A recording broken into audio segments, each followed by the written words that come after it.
Sono oltre 85.000 nel Veneto i minori di età compresa tra 0 e 16 anni, non in regola con l'obbligo vaccinale istituito nel 2017 dal ministro Beatrice Lorenzin. Di questi più di 22.000 sono in età prescolare e dovrebbero quindi a norma di legge essere esclusi dall'accesso a nidi e scuole materne. Il profilo di soggetto inadempiente, ricordano dalla Regione che ha diffuso i dati aggiornati al 3 maggio, non coincide con quello di soggetto non vaccinato o addirittura contrario alle vaccinazioni, ma spesso è solo qualcuno in ritardo col calendario previsto. Il 25,6% di chi non è in regola ha infatti già fissato un appuntamento alla relativa ULS, percentuale che sale al 35,2% per bambini al di sotto dei 6 anni.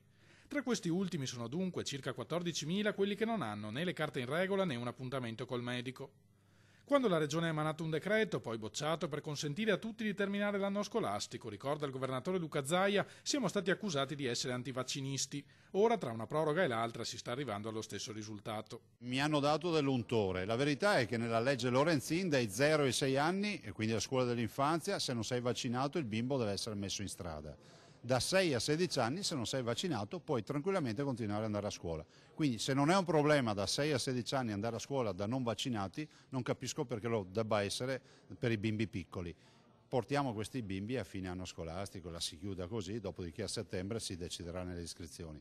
Io non sono contro i vaccini, la vaccinazione, però penso che questa modalità non aiuti a crescere nella consapevolezza, ma crei muro contro muro. Non mi risulta che in altre regioni, chiosa il presidente Veneto, si stiano mandando i carabinieri negli asili per buttare fuori i bimbi non vaccinati. A me risulta che il dibattito ci sia qui perché noi siamo sempre ligi all'applicazione della legge, delle regole, però la verità è che poi in giro per l'Italia mi sembra che questo dibattito non sia assolutamente così importante come qui da noi.